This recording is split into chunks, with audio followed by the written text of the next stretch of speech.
I've seen so many D&D players fall victim to the allure of the bard. How could you go wrong picking the class that's all about whimsical charm and emphasis on creativity and expression? Well, everything that the bard is not you. You're not funny in real life, nothing you do is original, and you probably can't even play a musical instrument. And no, I'm not projecting. So yeah, your bard is already 10 steps ahead of you when it comes to succeeding in life, and with their plethora of cool skills and abilities, sits them comfortably on the higher rows of the D&D class tier list meta. But that's all assuming that the flesh puppet guiding them can actually express even 10% of their character's true potential, which won't be the case, and I'll explain why. But to keep the lights on a little longer, this video is sponsored by the Wolves of Langston. This isn't your typical D&D book. Wolves of Langston is a complete single-player campaign that you can jump in and play at any time. Set up a new character and be right into the intrigue in minutes, exploring the city of Langston in a choose-your-own-path style adventure. Roll through social events and fight your way through enemies exactly how you would with a full party, except that, with the spotlight always on your character, you can enjoy all the best aspects of 5e with none of the downtime. Play at your own pace and unravel the murder mystery of Langston and its immersive cast of suspicious characters. I rolled up a rogue investigator and, through the first 2 chapters, already had the advantage of collecting tons of early clues to help me out later. On the flip side, a few events called for magic, which I just flat out didn't have, just shows that whatever character you make, by the end of the book, they'll have had a completely different experience than mine. Since the Wolves of Langston's both a module and a murder mystery, saying anything more about the story would be a spoiler, so hopefully my review hypes you up to embark on the journey yourself. Check out the link in the description below and use code SIMPLE at checkout for $5 off your order. Thanks to Obvious Mimic for making such a unique product for the community, and let's get right back to the video. Let's just jump into Bardic Inspiration. You do a little song and dance and magically give a creature a bonus to a d20 roll. Hold up! Wee woo! Flavor alarm! We have a code red flavor alert! Did you forget to roleplay how you were giving that Bardic Inspiration out? Did you do a funny dance?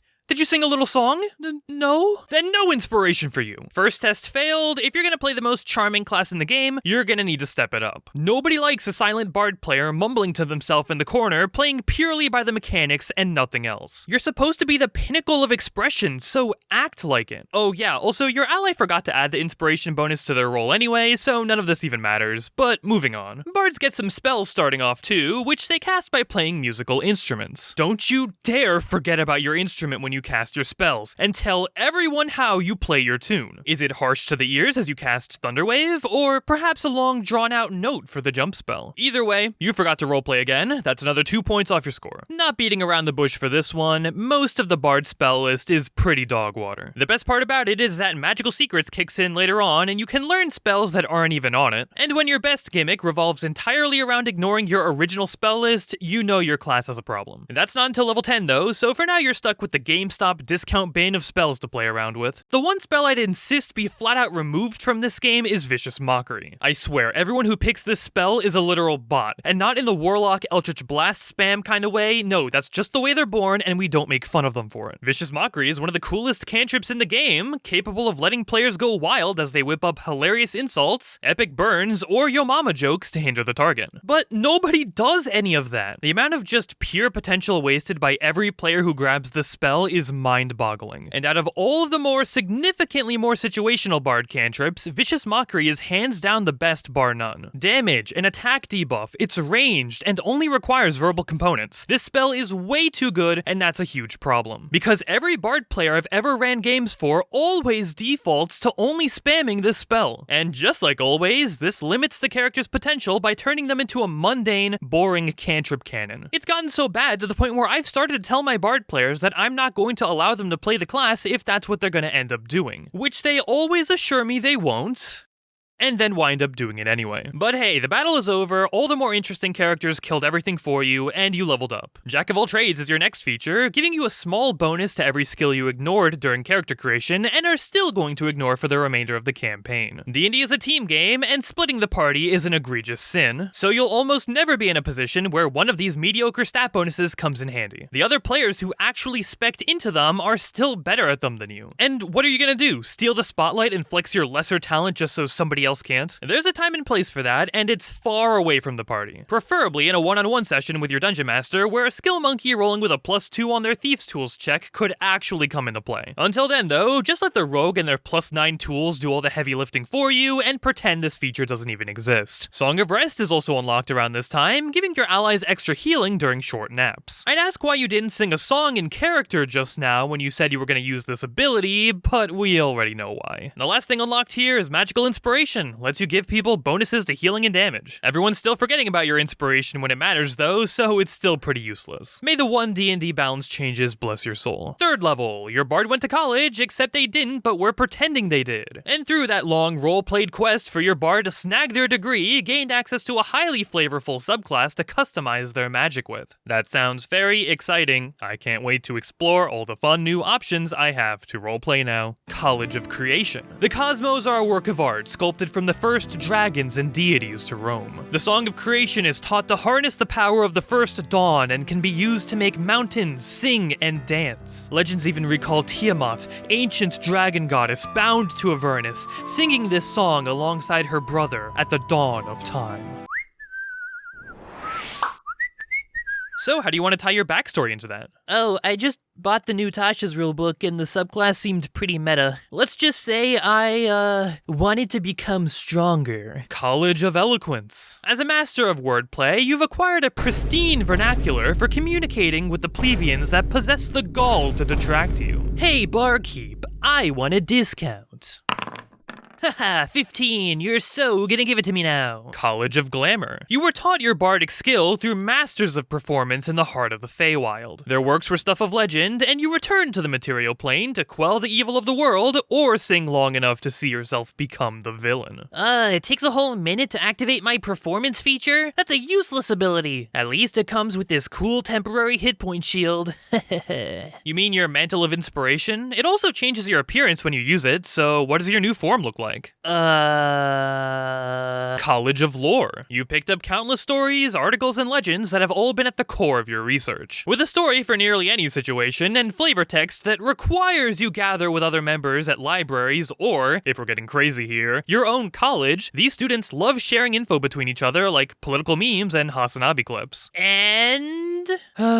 you can also use your cutting words to reduce an enemy's die roll. There it is, the useful part of the subclass. College of Spirits. You influence the world not only through music and song, but through the spirit realm, making use of commanding the captured supernatural entities to influence the world again. No, don't even say anything. Just because you're an edgy ghost person now doesn't mean you're allowed to ignore the singing and dancing. Nothing changed besides your color palette. You're still a bard. College of Swords. I've never heard a bard from this college ever role-playing the cool types of entertainment unique to the subclass. Sword swallowing? Knife juggling? Nope, never. It's just attack, damage.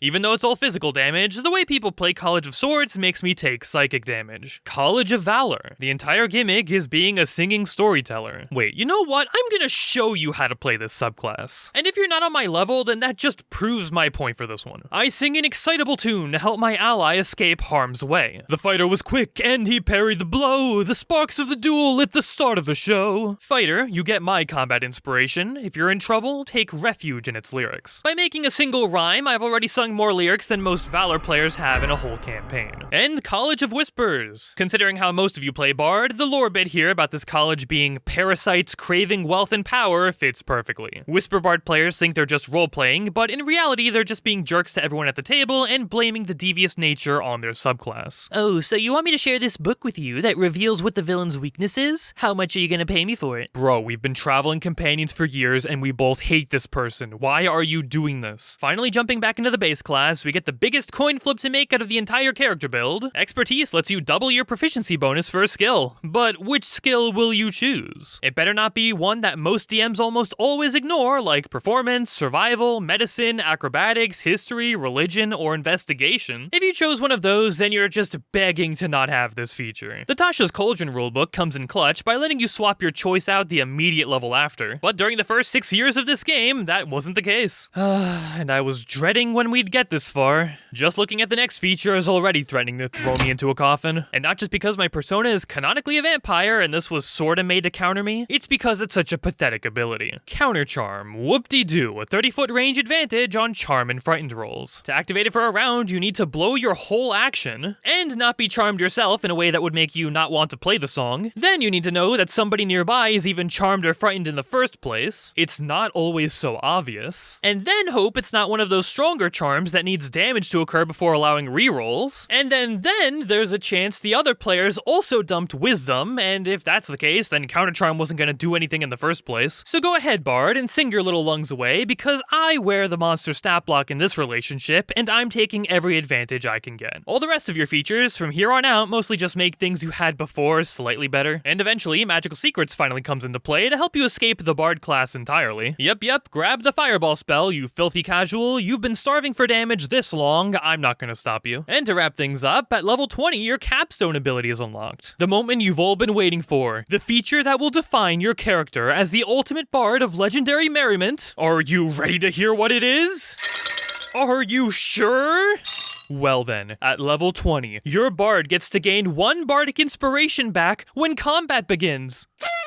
Having done nothing but spam boring spells, forget all their features, and nearly died to their own charmed party members, your bard has reached the end, earning their master's degree, and can finally retire. Bard may not be the worst class in terms of design, but the people you'll see play it will drive you up the wall. But don't worry, Bard players, because I remembered to track the inspiration you gave me, and I used it as the inspiration to write this video. Like and sub to keep this series going. Quite the contrary, I've been Blaine Simple, and I'll see you all in the next video.